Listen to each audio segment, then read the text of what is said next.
సకల మానవాళికి భగవద్గీత ఎంతో అవసరమని, దీన్ని శాస్త్రబద్ధంగా చెప్పేదే త్రైత సిద్ధాంత భగవద్గీత అని రాష్ట్ర మంత్రి కొండపల్లి శ్రీనివాసరావు అన్నారు. ప్రబోధ సేవా సమితి, హిందూ జ్ఞానవేదిక, విజయనగరం శాఖ ఆధ్వర్యంలో గురజాడ కళాభారతిలో శ్రీ ఆచార్య ప్రబోధానంద యోగీశ్వరుల ఆశీస్సులతో శ్రీకృష్ణ జన్మాష్టమి వేడుకలను ఆయన ఘనంగా ప్రారంభించారు. ఈ సందర్భంగా ఆయన మాట్లాడుతూ, హిందుత్వాన్ని త్రైత సిద్ధాంతం రూపంలో ప్రజలకి చేరువ చేసేదే భగవద్గీత అని అన్నారు.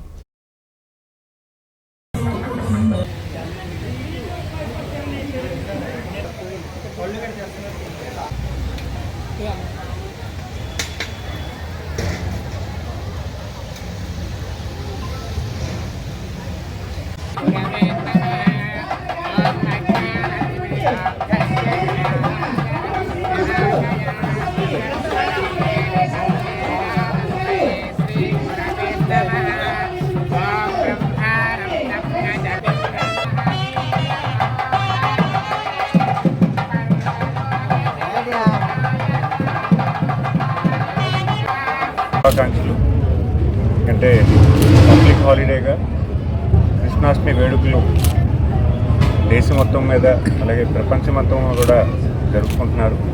మరి అలాంటి దశగా ఈరోజు విజయనగరం జిల్లాలో మన గురజాడ కళాక్షేత్రంలో త్రైత శకం ఎవరే ఆర్గనైజేషన్ ఉన్నారో వాళ్ళు ప్రతి సంవత్సరం చేస్తున్నారు.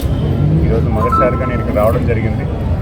అయితే ఈ త్రైత శకం ఆర్గనైజేషన్ ఏదైతే ఉందో త్రైత సిద్ధాంతం ఇక్కడ ఆర్గనైజేషన్ త్రైత సిద్ధాంతం ఏదైతే ఉందో దాన్ని ప్రచారం చేస్తూ ప్రతి కృష్ణాష్టమి రోజు 5 రోజులు ప్రవచనాలు చేస్తూ వీళ్ళ తాలూకు సిద్ధాంతాన్ని ప్రజలందరికీ కూడా తెలియచేయడానికి ఈ వేడుకలో భాగంగా నన్ను ఇక్కడ పిలిచినందుకు వీళ్ళందరికీ కూడా ప్రత్యేకమైన ధన్యవాదాలు తెలియజేసుకుంటున్నాను.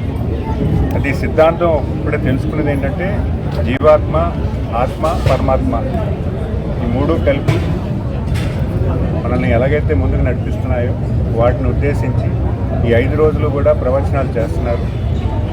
ఆచార్య ప్రభోనంద యోగేశ్వర్లు వారు గత 50 సంవత్సరాలుగా దీన్ని ప్రచారం చేస్తున్నారు. దాని నిమిత్తమై ఇక్కడున్న ఆర్గనైజేషన్ ఇక్కడున్న మతాలకి అతీతంగా, కులాలకు అతీతంగా అందరూ మానవ జన్మలే. భగవద్గీత అనేది అందరూ చదువుకునే బుక్ అని వీళ్ళు ప్రవచనాలు చేస్తూ వీళ్ళ తాలూకు సిద్ధాంతాన్ని పబ్లిక్లో అవేర్నెస్ క్రియేట్ చేస్తూ మంచిగా